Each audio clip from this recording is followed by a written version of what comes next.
What's going on YouTube? It's your boy Humbleway checking in with you again. It's a tough video to make, I guess you could say. Dolphins got routed 45-17 by Tampa Bay. Um, first half was actually first quarter was very promising. They managed to put up 10 points in the first quarter.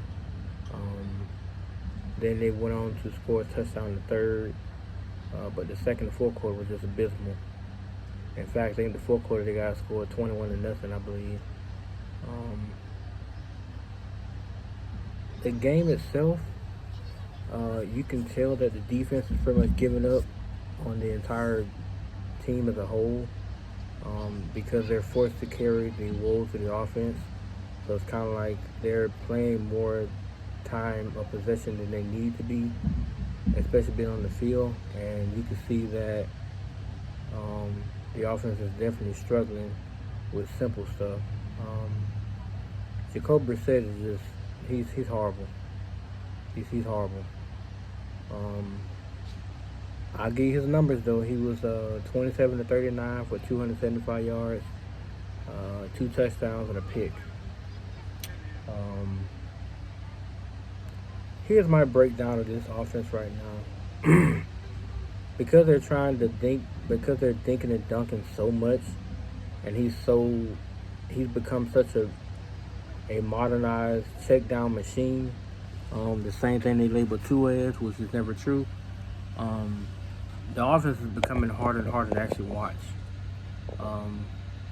People themselves are starting to question like Flores' coaching style and the offensive coordinators and the system they're running and the old line and this and the third. But let me just say this.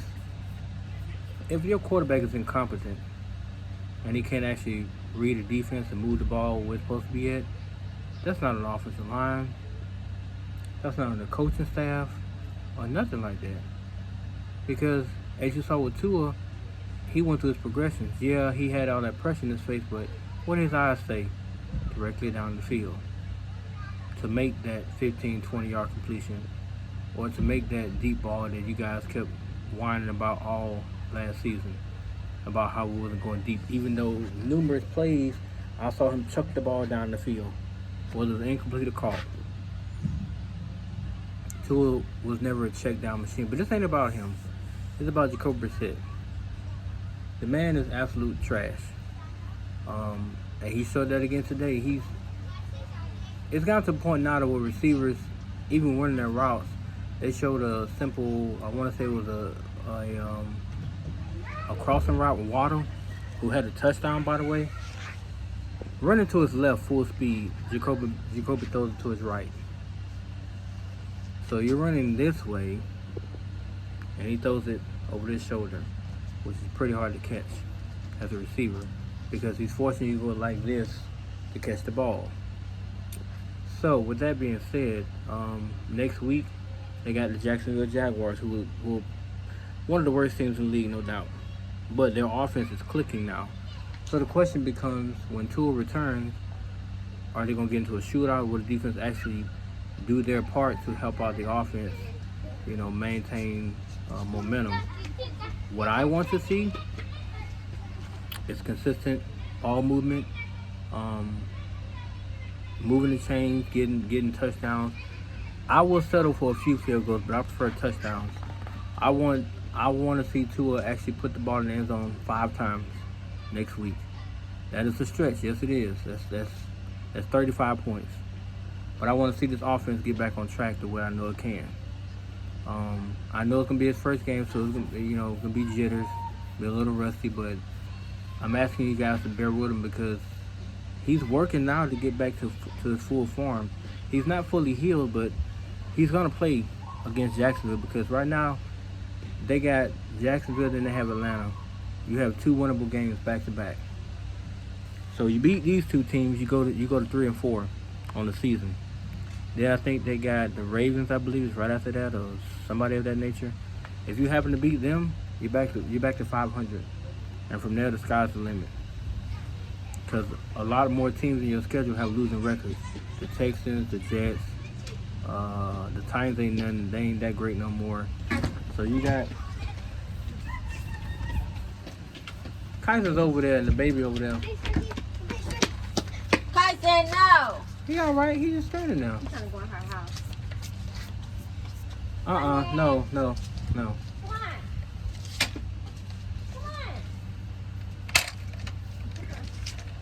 Come on. Yeah. Thomas is just climbing on her face. Will y'all go that way? Go that way. But yeah. So you give them 35 points. You know they're gonna win that game. My biggest takeaway from this week and the last the last few weeks is you see this jersey? They have not been utilizing this man properly, period. He is not, and I repeat, he is not a screen route receiver. He's not a crossing route receiver. He is a deep threat receiver. For some reason, they keep putting him in these stupid ass gadget little plays and making him run across the line of scrimmage for no reason to get 2 yards, wasting his time, when in Alabama, that's not what he did. The man ran deep, he got past people, and he scored touchdowns. So if you picked him at number 6 to score or to make an impact, you use him in that variety and package scheme. You get him that one-on-one coverage with a corner or a safety, and you let him expose them. But you got to get him the ball. You can't just sit back there like Jacoby. I have heard from, I watched Dougie Is Wrong real-time game, live game show. I've heard too many times where he's looked at people, including Waddle, and won't throw the ball, even though Waddle's open. So if the man's open, why not hit him while he's streaking open? So you can actually score touchdowns. That's what you brought him there for. You didn't bring him there to get 31 yards in a game or 40 yards in a game. That makes no sense. That has no bearing on what the offense is trying to do. It's not making any type of impact. So, respectfully, start finding ways to get Jalen Waddle the ball. You got Preston Williams back. Devontae Parker wasn't playing today, but you got Preston Williams, you have Gronkowski, Hollins got banged up. You got a decent core receivers. Will Fuller's out for a while, but they don't really need Will Fuller right now. That's what you want to go get Jalen Waddle for. No disrespect to Will Fuller, but Jalen Waddle's going to be a beast if you use him properly. If you do not do that, then of course he's going to look mediocre, like he's been looking in the last 5 games.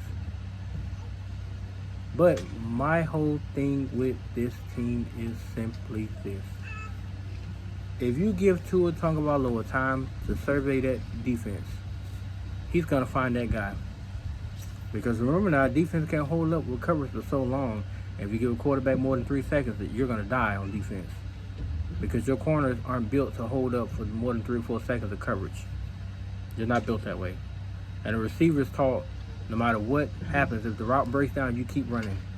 Because eventually you're going to get down the field by yourself and the quarterback going to let it rip. So you really think if Tua got more than 3 seconds, he's not going to find somebody? And I'm not going to give Jacoby any credit because to me, this offense has been abysmal. It's been difficult week after week looking at this. No.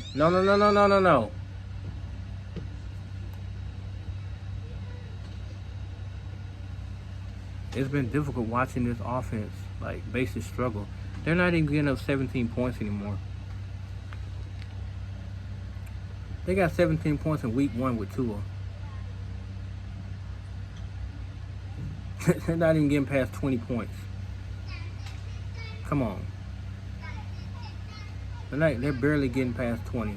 The only 2 games they did was the Raiders and the Colts. That's it. And that was like Doug said, that was late 4th quarter scoring right that they did. It wasn't even nothing more than that. So it's like this offense is absolute trash right now. Come on, buddy.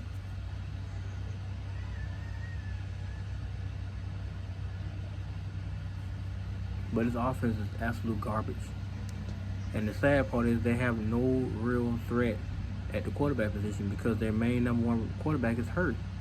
But I think he's going to be ready for week 6. I think this London game is going to be a breath of fresh air for this team.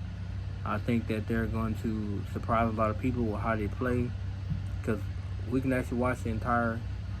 Please don't tell me stepping on his hand.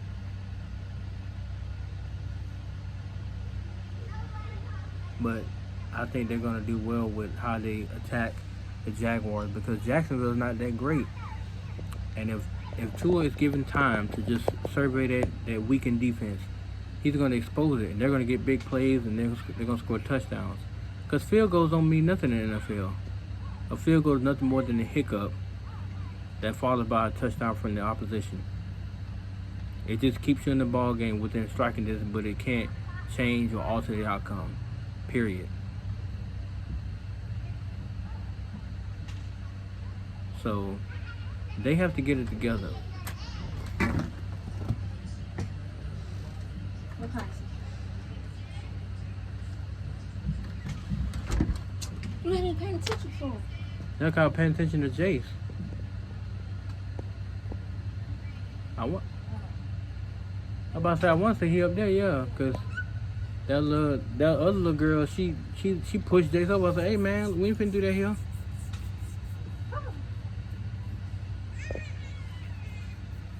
Now you had to come outside and get him upset.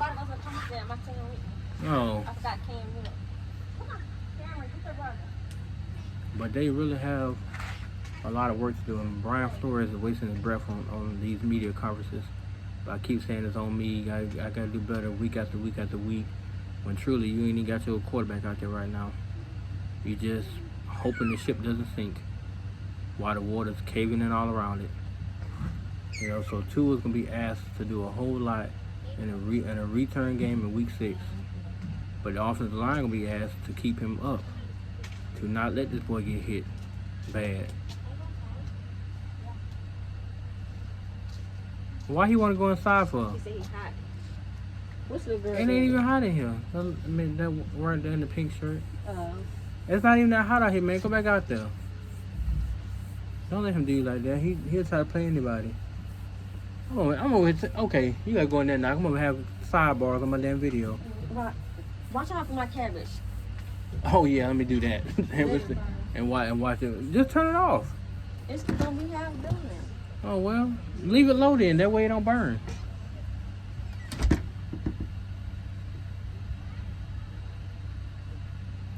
But yeah, they have to figure this out, because teams are now exposing the defense. It just, oh God, the zone coverage scheme has to stop. Last season, the Dolphins got a lot of turnovers off pressure. For some reason this year, they just letting that front four get destroyed. And then the only saving grace they have is Jalen Phillips, who's constantly getting pressure, but because they don't close in and make tackles, the quarterback can step through that tackle, and then he looks downfield and ta-da, guy's wide open.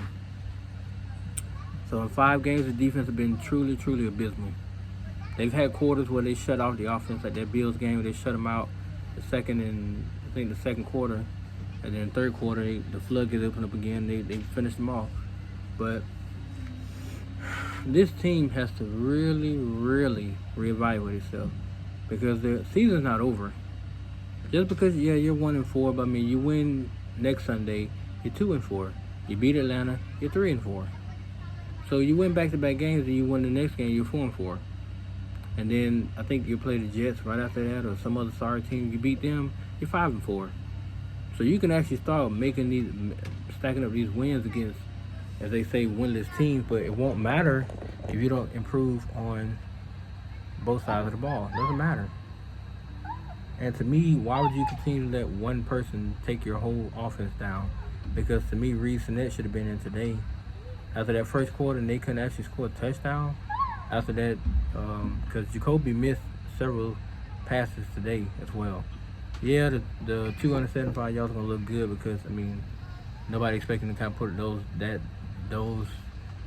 borderline numbers. But if you actually watch the game, he was dinking like the entire time. It was hardly. I think he might have completed like 2 or 3 deep routes of like 20+ yards. 2 or 3 of them. He missed Preston Williams, who was wide open. He underthrew the guy. And Preston beat this guy by a good 5 yards. But because he didn't throw it like he's supposed to, it was a missed opportunity for a touchdown because Preston would have scored. But, you know, things like that. Now, if that had been Tua, oh my God, watch our social media just bury that kid over missing Preston Williams going down the field, who was wide open. But because of Brissett, you know, people going to defend him.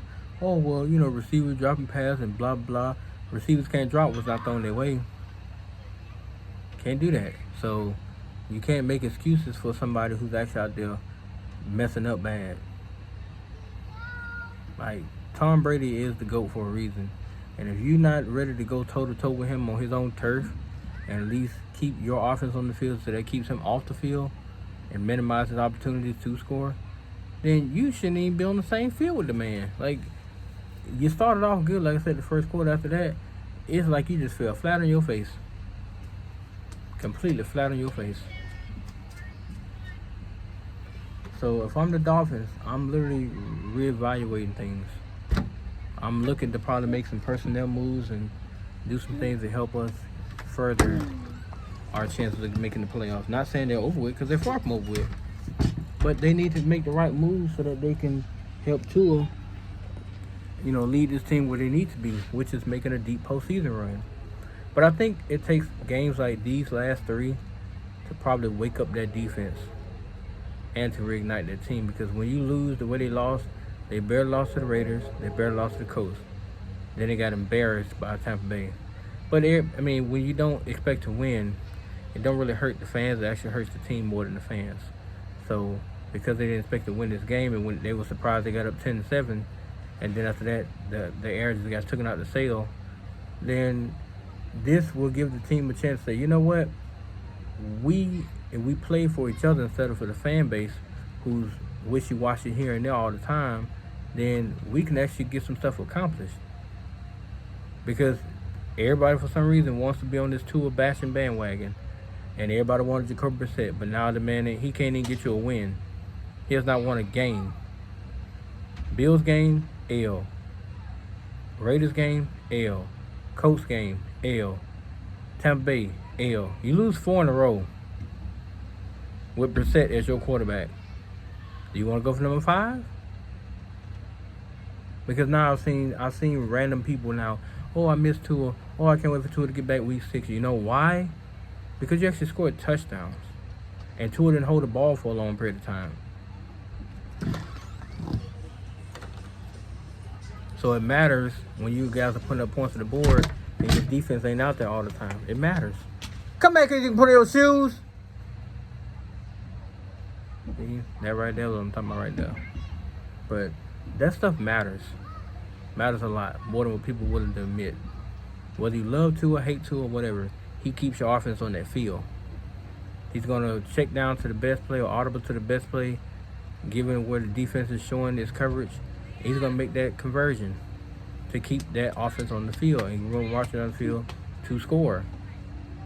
Which I think against Jacksonville, they'd be much more consistent because Jacksonville has not shown the ability to be able to play good defense. Every team they play against average like 30 or 40. Get out the door like that, man. Come on now. So it's going to be interesting. Be a lot of pressure, unfortunately, for Tua. But it's going to be interesting to see how the offense comes to life. Or if they're going to bury themselves. Which I think with Tua, they're going to actually be rejuvenated. They're going to come back to life. Because they miss him so much. It's a big difference when somebody running the RPO system knows how to run it versus somebody who doesn't. Huge difference. But anyway, guys, that's my take on the game today and the Dolphins organization as a whole. Don't forget to like, comment, and subscribe, and fins up, baby. Peace.